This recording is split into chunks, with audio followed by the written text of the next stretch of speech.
What is up, guys and gals? My audio messed up from this clip, so I'm re-recording it as I'm actually editing the video. This is a build on my personal computer and my streaming rig, the one that I daily use every single day. This is a $600.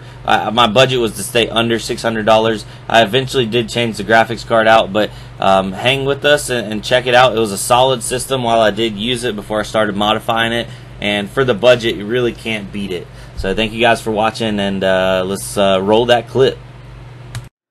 Alright, so for the build today, we are starting out with a Raidmax Alpha A case. This is kind of bringing it back.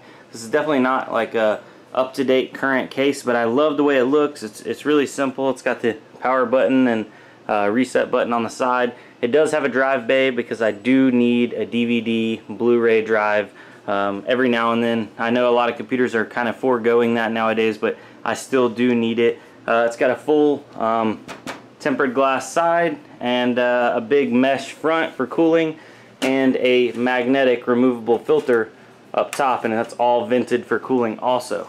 As for the processor for this build, it is a Ryzen 7 1700. It is not the X model. These were on sale for right around 200 bucks. Awesome processor, 8 core, 16 thread. For the money, you really just you can't really beat them for a general purpose gaming slash streaming setup. There's nothing else in the price range that can compete with it. The motherboard we went with, courtesy of Spartan Mining, hooked me up with this one. It is a Asus ROG Strix B450F Gaming. That's going to hold that Ryzen 7 nicely. It has two full-size 16 slots, so I could put 2 cards in there and do SLI. But as you see right here, the graphics card of choice, and if you'll notice it's even a little dusty on top, is a Zotac 1060 6GB. And the reason why I'm doing that is just because the budget did not allow a bigger graphics card, and I do not want to decommission a bigger graphics card out of the mines currently right now. So this system probably will end up with a 1080 Ti or something similar. For now, we're starting out with the 1066 gig just to get her going. These 1060s are still solid performers even in 2018, and I imagine they'll hold their own into 2019, playing most games on medium settings and really not struggling with much on the VRAM side because they have a big old healthy 6 gigs of it, GDDR5. Now, as for the actual RAM for the system, we have some G-Skill ripjaws DDR4. I got this for a really good deal. This was actually lightly used. It's not exactly the speed that I would want, but it's 2 4-gig sticks, and it is at 2133 megahertz. So not even 2400 megahertz, but it's a good starter pack, and I literally got 8 gigs of that for $35 used on eBay. So this is kind of a budget, mid-level system build for sure. In the back there we have a EVGA gold 850 watt power supply. I did get a network switch because in my room back there we only have one Ethernet cable in there, so I'm going to be splitting that to run both systems on LAN. They both have to be wired, definitely for sure. And the actual hard drive, well, solid state drive, is I found this on Newegg. It's Team Group SSD, 128 gigs. I couldn't pass it up. It was like 20 bucks on sale, like 50% off. I don't know what they are currently right now, but they had good reviews. Yeah, so M.2. It's once you go M.2, I was talking to some guys in the Discord, Done12 being one of them. Once you go M.2, it's hard to go back because it's just so clean and slick. It doesn't take up any extra room. It's just on the motherboard. And I believe this motherboard even has 2 M.2 slots, so I could add another M.2 later on. But that's going to be my boot drive, and I do have a hard drive coming in that's a 1 or maybe it's a 1 terabyte or 2 terabyte, but that's not really integral to the initial build. And I know people are going to point it out, you got to have some Old Bay seasoning to spice it up, make it a spicy build.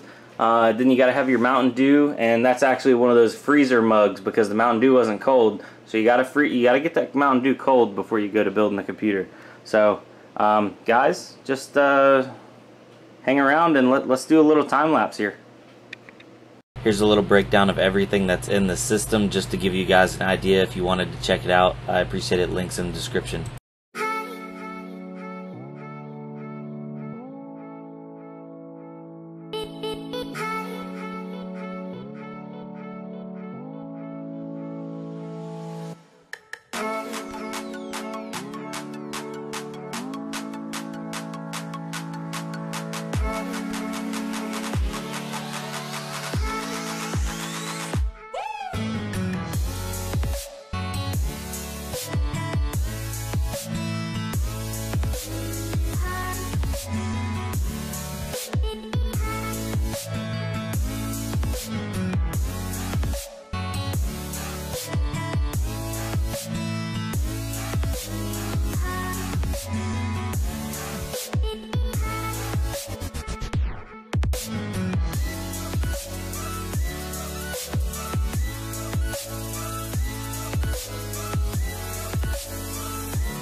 Alright, so we got the GTX 1060 in, the Ryzen 7's in there, the 8 gigs of DDR4, got the fan hooked up, got the front headers hooked up, audio, USB 3.0, motherboard main power 24 pin, motherboard the 8 pin up top for the CPU, the fan for the Ryzen 7 is hooked up, and also the RGB for the Ryzen 7 is hooked up. So we are good to go, guys. On cases like this, you can actually, if you look on the other side when I was doing it, there's little passages to run all the cables through. You can get them better. You can, this cable management is not ideal by any means, but you can definitely get it a lot tighter. I am not a big, huge cable management person, so this is actually going a little bit over and above for me. But for now, I don't have the CD or DVD drive to put in there, the Blu-ray drive, but this is how it's going to stay.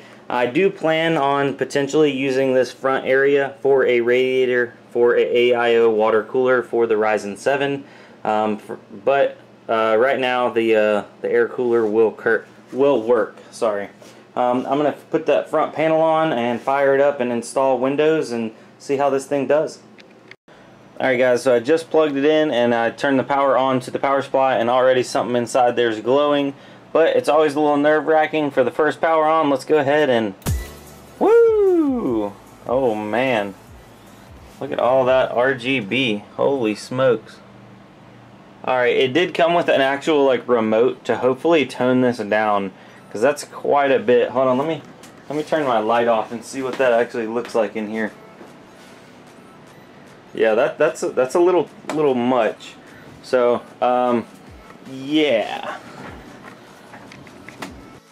Alright guys, so I grabbed the little remote that comes with it, and I kind of toned it down. I told the speed to go down on it. You can also set a bunch of colors and stuff, but I did. Let me turn the screen off so y'all can see inside there. I love the way this case looks. This is like, oh, the USBs are also going the side right here. But for me, it's really simple, and hopefully I can find me a good white Blu-ray drive that's not going to clash too hard with this. But it does have the cooling mat that comes off up there, or a little filter. Not cooling mat, it's a removable filter. Yeah, so got the fan in the back. I just need to get some fans on the front for some actual airflow, because right now it's kind of lacking some airflow. But I'm happy with it so far. As you can see, we are installing Windows now. If it'll turn back on. We are installing Windows, and we're going to go for Windows 10 Pro, of course, 64-bit. And we're going to let it do its thing, and we'll see some performance on this after we get started. So hang right with us. Alright guys, so it's been a little while since I first recorded the first clip. This system did not stay with a 1060 for very long. If you can see right now, I have an MSI Seahawk in there. It's got the 120mm radiator. I mounted that to the back and took the stock fan off. So we have a GTX 1080 Ti MSI Seahawk. Yeah, that thing definitely pumped up the power, and yeah, we'll see what she's doing on doing a little bit of mining. I also put a crypto coin display inside of here, so the case is looking pretty good. This turned out to be a pretty good system. I did just want to make a note here. The GTX 1060 did not leave me hanging. I just came across a crazy deal on our Discord for the 1080 Ti. Thank you again, Rage Set. I appreciate that. Guys, so got Cinebench R15 up. Gonna go ahead and run the CPU and see what this Ryzen 7 will do.